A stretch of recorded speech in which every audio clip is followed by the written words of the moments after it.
This is Elvis Online and Elvis Express Radio, and I'm Joe Krein, and I have a friend of mine here today, Patsy Anderson. Patsy, how you doing? I'm doing great today, Joe. How are you? I'm doing good. Hey, where were you born and raised? Oh, I was born in a small, very small little town called Powhatan, Arkansas. And so I was basically raised in Arkansas. And then went to Memphis to go to college and just stayed. Now, were you an Elvis fan?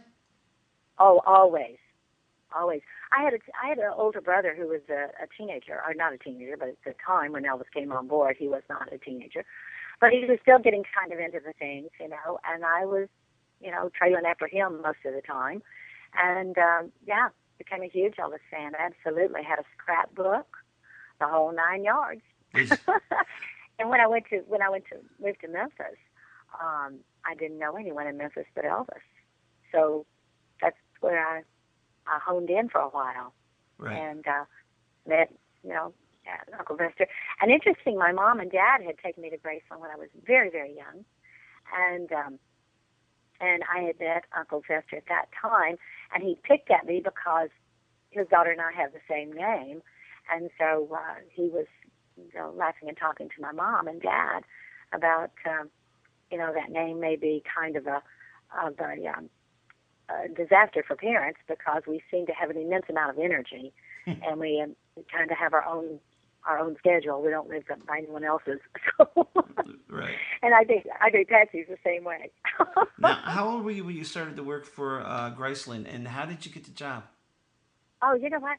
I was in my 20s at the time. I was just young, but I started.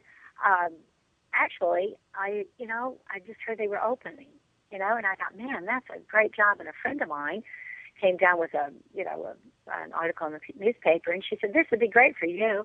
She said, already know so much about Elvis. And I thought, this would be a real hoot. So I actually started working before Graceland opened because I had a lot of office experience, etc.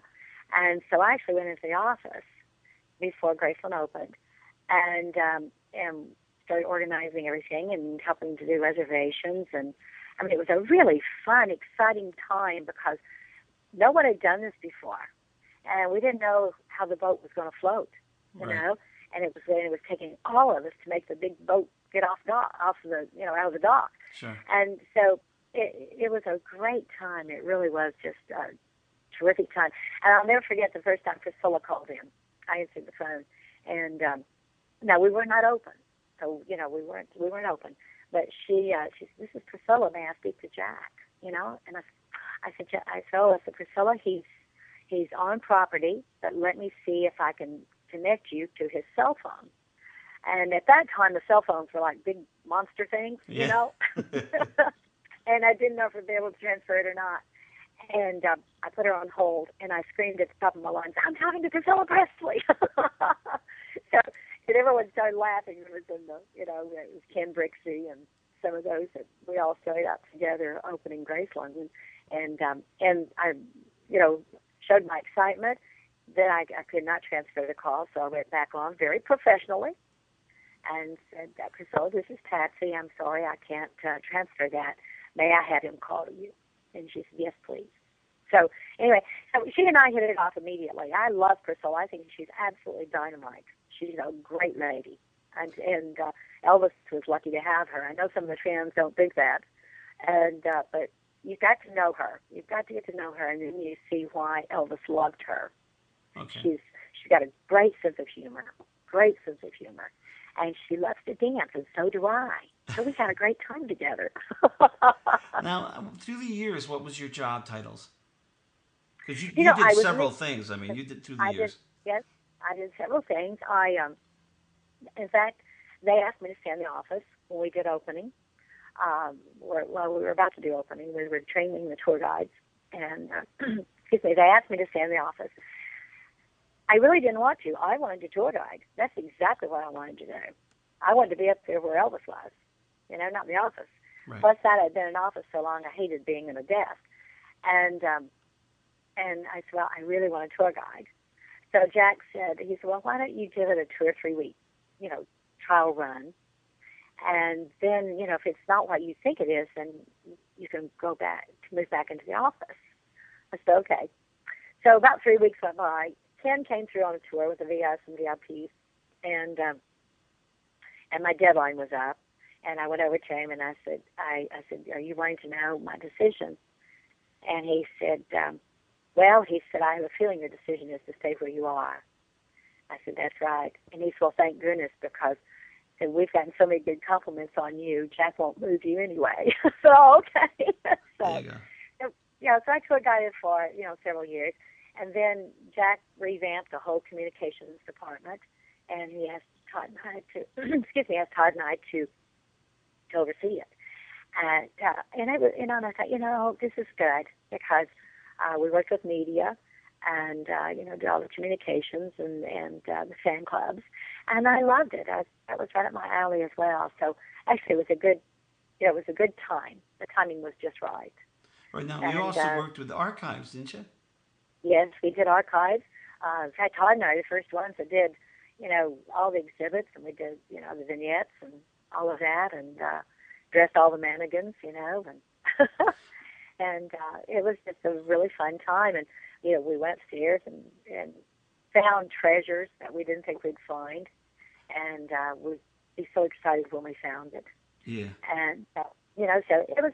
Yes, we did archives. We did it all. Todd and I were doing all of it at that time. No, Todd is Todd Morgan, right? Yes, Todd Morgan. I'm sorry, Todd Morgan. And he and I had a great time doing it. We planned all the events for Elvis Week, and then there was a huge committee, and we all got in on that, and and for the birthday, and it was just it was a really fun time, because everyone was working toward the same goal, and that was success. That's what we were all working toward, and preserving Elvis's legacy. That was on the utmost mind of Todd Morgan and myself, that right. We preserve Elvis's legacy and do it with class. That was our main thing. Now, to do it with class. You and I were talking earlier too. Now, see, you did not like the way some of the artifacts were being taken care of. That's why you wanted to do the archival stuff and do it correctly. Yes. There was a lot. We didn't know a lot about taking care of artifacts at that time, so it was no one's fault. But it just, we hired Shelley Ritter as our archivist, and she kind of came in and knew a little more than the rest of us, and we all started following in, and we started. Todd Morgan and I began to do a lot of research on it, because we didn't want these items to, disintegrate or, fall into disrepair. And so it was a fun thing, and I think they're doing a really good job now. I think that everyone's, taking pretty good care of the artifacts. I guess my only complaint would be now is that I think they've taken some valuable artifacts off display and put paper goods in there, and that makes me crazy. Well, I was going to ask you about that later, but okay.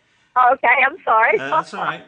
Hey, what was the coolest thing that you ever found in Graceland? Oh, my gosh. That has to be one of three things. First thing that pops in my head is the burgundy suit from the 68 special. Oh, my gosh. We had no idea that still existed. And when we unzipped that bag and there was the burgundy suit, we just, Where was it? It was upstairs in his closet. In a bag? It was upstairs in the closet, yes. And in a wardrobe bag, Mm-hmm. And, you go through those things that you really don't, you're up there with a particular reason that you're there, and you're not just rummaging through things. But that day we were kind of rummaging and just seeing what it was. And we were ecstatic when we found that. Wow. And then we were ecstatic when we found the gold belt. And interesting enough, Aunt Delta told us where that was. Where was it? God, where was it? Oh, it was Nazi. It was wrapped in a pair of tidy whities in Elvis's underwear drawer.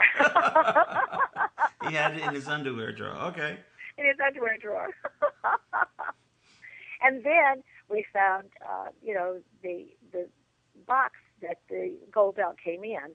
We didn't find that for a while. And Mike McCurdy told me, he said the box that the gold belt came in is gorgeous. And I said, it's gorgeous. He said, yes, it's tooled leather. Right. And it's got beautiful, royal blue velvet lining. He said it's absolutely gorgeous. And him being a leather worker, he had really appreciated it. And so Todd Morgan and I were upstairs and in Elvis's dressing room, and he, actually, you know, Todd was tall as he could be. I mean, I looked like a Smurf up to him. But anyway, excuse me, I was standing beside him. He was looking up above one of the wardrobe cases, and he pulled this, and he saw this for Elvis's pool cue. And I kind of thought, I said, oh, no. I said, I think that's for the belt, the gold belt. Right. And he said, really? And he pulled it down, and it was. That's what it was. And we were elated about that. I said, you know, if my writer had not mentioned it to me, I would have not known what to look for. And I would just let him put it back up, saying, oh, it's for Elvis's pool cue, okay, you know. But we got it down. And then I guess the next thing would have to be the Stradivarius copy of Violin. Who would have ever thought Elvis Presley had a violin tucked under his chin? Who? Oh my goodness. And I had a fan tell me one time that he played, I said, Elvis played fiddle, you know. I thought, oh, there's no way Elvis played the fiddle. Honey. he played the violin, apparently, because the rosin was still in it, the bow, everything. Was still, and it was a Stradivarius? It's a copy. It's a copy of a Stradivarius. Okay. Yeah. Which is very expensive as well, you know. But it's amazing. We actually took pictures of the main staircase with all the guitars on it and the violin. And that's when Todd and I found that, we were just dancing a jig. Now, where was that? You know, it was in the closet as well, you know, in the dressing room. And you just had to kind of dig back in it because, you know, Elvis they would stack boxes like everyone does in their closet, in the floor of their closets. You put your shoes. And however, Elvis has, you know, there's a huge racks in his dressing room for his shoes, but to be displayed. But they had, you know, there were things that were stacked, you know, in the closet, and you know, we just. Okay, we're back with Patsy Anderson. Patsy, how was it with Delta there? You know, Delta, I loved Delta. She and I got along beautifully. I think I'm the only staff member that she did not give a tongue lashing to. And I count myself very lucky because I saw her administer some of them, and she was a pro. So, but we got along beautifully. She was fun. She and I had a great time together, and you know, she was very crude and very, very. I mean, she said what she thought. She didn't hold back. Right. But I actually appreciated that, and I could go in the kitchen and talk with her. And, you know, and she was just, you know, just a sweetheart. We'd laugh and carry on. And Edmund loved me. And Edmund was, you know, he didn't love a lot of people. So, right, it was Elvis's dog. He was Elvis's dog. And I think after Elvis passed away, he kind of took on that Delta's personality. And I'll never forget, I was on the front porch of the group one day. And one of the tour guides was doing the introduction to the house. And he said, now, living in the home is Elvis's aunt, Delta Mae Presley Biggs, and she has Elvis's little dog, Edmund. He's a little golden Pomeranian, and said, now, he bites, but he only has 4 teeth, so he can't hurt you. You know, I was standing back there, I went, yeah, and so do rattlesnakes. Now, did you have to watch? Did you have to watch Delta though? Because I mean, I know history that she was selling things out the back door. I mean, did you have to kind of watch her? Well, you know, she felt like the things in that home were hers because she was the one left living and still there. So she didn't think it was anything bad, you know. Right. And you know, and so, and you have to look at it that, you know, Elvis probably wouldn't have cared. You know, it only mattered to us because we're trying to preserve the legacy and keep everything intact. Right. But Elvis really wouldn't have cared. He'd have said, go for it, Delta, I don't care what you sell, you know? So I think she knew that, and being family, it was just, she just kind of took it on as her place. And so be it. I mean, she told me her husband passed away in 1967, and Elvis came and got her, and she never went back. That was it. Right. He came and got her, brought her there, and she was there forevermore. And, you know, so I can see, you know, but it did, you know, it did cause us some real stressful period, no doubt about it. Where's that jumpsuit? Where's that art? Where's that? You got it. I was like, oh my God. Where's What's that going on belt? next? Where is that GI Blues? Yeah, exactly. Where did the suit go to? Oh my God. And it was. Because I have an Aunt Delta special in my collection. Oh, do you? Oh yes, I do. Okay.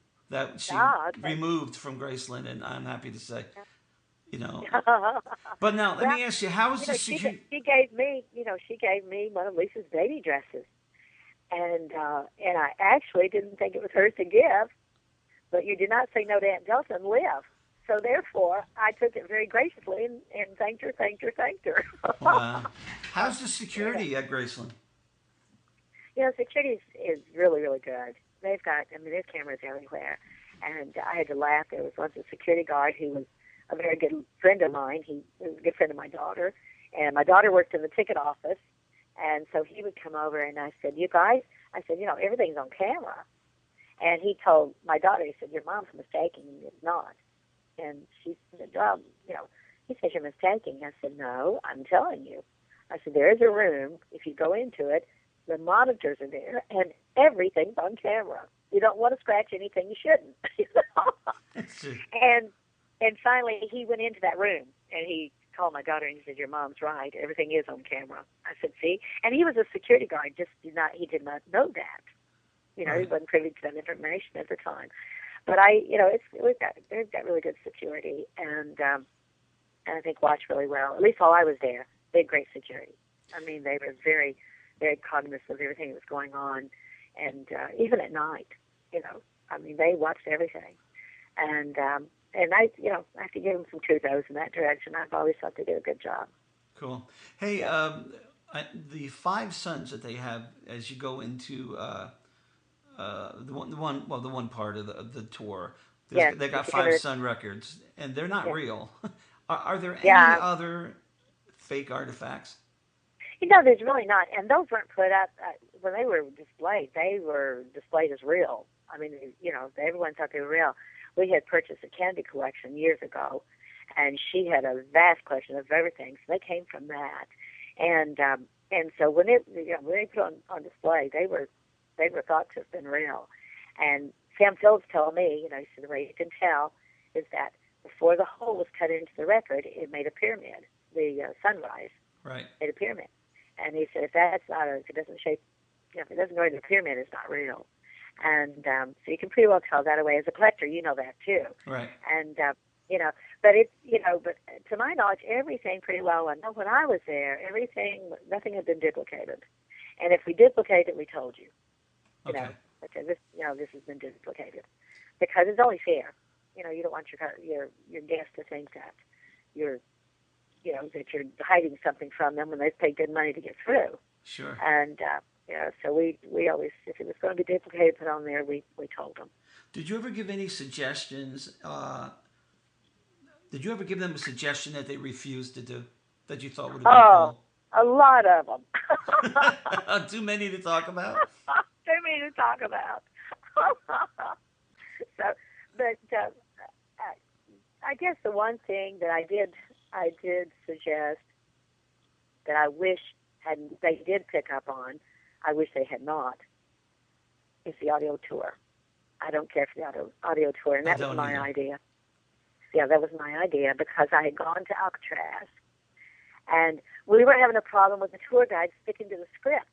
They were beginning to make up their own things, and that was making me crazy. And I thought, you know what, if we had it on audio, we know they're getting the same information as correct. And when I went through Alcatraz, they have it on audio, and it was wonderful. Thoroughly enjoyed it, and but I didn't mean to not educate the tour guides.